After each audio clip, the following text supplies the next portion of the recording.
Cette dernière semaine de septembre, quelles sont les énergies astrologiques? Alors, si tu me suis, tu auras déjà vu mes anciennes vidéos, il y avait des éclipses, donc remise à zéro pour certains dans un domaine de vie, beaucoup de choses à régler, et pour ceux qui étaient déjà bien alignés avec les éclipses, récompense, surprise, même bonne surprise. On l'aura tous vécu différemment, mais le mois de septembre, c'est un mois de changement, de tournant pour tous, où on a récompense et où choses à nettoyer.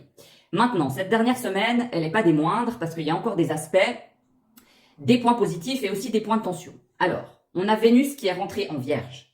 Vénus en Vierge, elle nous demande de l'organisation, mais elle apporte aussi de la douceur, du soutien, de l'amour dans le domaine de vie que tu as en Vierge. Maison astrologique que tu as en Vierge, pour tous ce sera différent. Il y en a, la famille sera un appui pour le mois à venir, pour d'autres ce sera le travail, pour d'autres ce sera la carrière, pour d'autres les enfants, enfin voilà.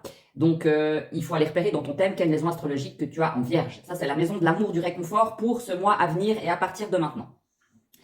Ensuite, on a Mars qui va rentrer en Scorpion le 22 septembre, aussi pour un mois plus ou moins. Là, c'est action. Il faut agir, il faut encore régler des dernières choses.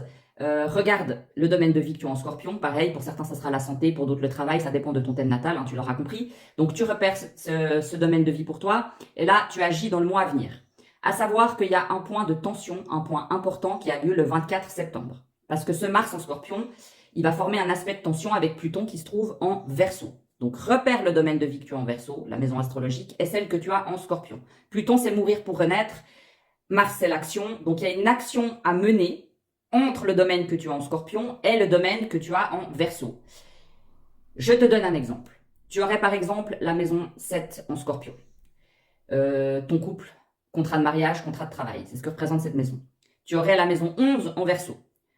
Collectif, cercle d'amis, cercle social, collègues. Ce qui peut se passer, c'est que tu as des actions à mener dans ton travail au niveau de tes contrats, mais il y a des collègues, des situations, des chefs, ton cercle social où il faut épurer des choses, il faut venir nettoyer. Donc c'est le moment de mener des actions dans cet axe et de venir avoir des discussions, faire un courrier, te défendre sur un certain point où tu n'es pas d'accord dans ton contrat. Voilà, ça c'est un exemple parmi tant d'autres. Il y en a, ça sera relationnel, sentimental. Donc il faut vraiment analyser ton thème dans son entier, dans ces maisons-là. Si vraiment tu ne sais pas où aller regarder, note-moi ton ascendant en commentaire, mets-moi une photo de ton thème natal, je te donne une brève réponse en commentaire.